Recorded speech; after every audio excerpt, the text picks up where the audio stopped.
this project. Chris Signola. Mayor, thank you. Really the words that the mayor said about the projects in this area. A number of years ago, we started with Wendell Place in another street, putting in some cul-de-sacs to really open up the park. Dwight Street extension was done. Obviously the park and then the South End Community Center, and this project just really added to the neighborhood. As the mayor mentioned, it's the first completed project of our 3 major roadway projects. If you haven't been through 6 Corners, start to drive through it. You can get a flavor of what it's going to be like. In the Central Street project, all the utility work is underway right now, with the actual road construction starting in the spring. So the transformation here, really the long time line that took here was getting the approval from HUD to get the buildings down. Once we did that last year, the project was able to be completed within about a year. And it's been fantastic for the traffic in the neighborhood, and that's really what this project was for. A lot of kids come here in the afternoon. We wanted to make sure they could get here, and it's really alleviated a lot of the traffic on Main Street. So I want to thank the mayor and Leo for staying on our back to make sure we get this done, and Pete Garvey working with him on getting the South End Community Center complete. This parking lot couldn't get done until the buildings were down as well. So all that's happened within the last year. So anybody have questions later, I'll be happy to answer them, but thank you very much. Thanks, Chris. Thank you, Chris. Thank you. I also want to give a shout out to Congressman Neal Ritchie, Chairman Neal, because he was very instrumental as far as us helping us get the projects down. Now to speak more on the building aspects here and the Echo Dev aspects, I'll bring up Pete Garvey and Deputy Director Brian Collins to say a few words before I close with a representative from the Board of Directors of the South End Community Center.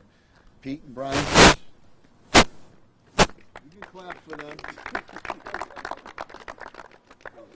Well, thank you, Mayor.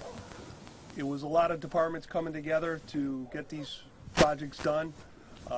Economic development had to take down the buildings. We had to work with the DPW and the community to get the South End Community Center.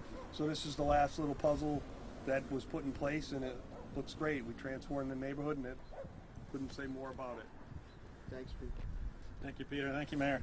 Yeah, from the planning and economic development side, this project really started 10 years ago with Urban Land Institute study, and we really worked with the neighborhood on to see what they wanted and to push forward their goals for the neighborhood. And so the plans you see today and the things that happened were really a work in progress for about a decade, and it's great to see it all happen, and certainly congratulations to the neighborhood, and thank you, Mayor, for all your support. Thanks, Brian. Thanks, Phil. Pete, Mark. Now we're going to have on behalf of the South End Community Center, which again is very near and dear to my heart, Phil Mantoni will speak on behalf of the board members. Phil Mantoni. Those of you that are familiar with the history of the South End Community Center, from way back on William Street, which was a small old school that had a very low ceiling that Frank Capuano learned how to shoot his basketball in a straight line rather than arching, because it really wouldn't go there. And then it went to the Armory on Howard Street, which got destroyed in the tornado, to this. And certainly anyone that has lived in the South End, worked in the South End, knows the need for facilities like this. And this is a beautiful one. And we are progressing forward, and this opening up of this is just it's icing on the cake for us. And hopefully we can go forward with this. And it's just what's happening in our city as a whole, but also what's happening in the South End is a great thing. Thank you. Thanks, Phil, very much. Thanks to my city team. I know my building commissioner, Steve Desalezzi, Attorney for Leah G, diversity, Chief Diversity Officer Inclusion, Jeremy DeMar from 911. Yeah, it's a whole team approach. So with that, I don't know if you have any questions from anyone that is here, and then I'm going to take a ride down the Grand Thoroughfare. But a marked number of great enhancement projects here in the South End, and we continue to do that throughout all our neighborhoods here in the city of Springfield. So thank you very much, and thank you very much for coming.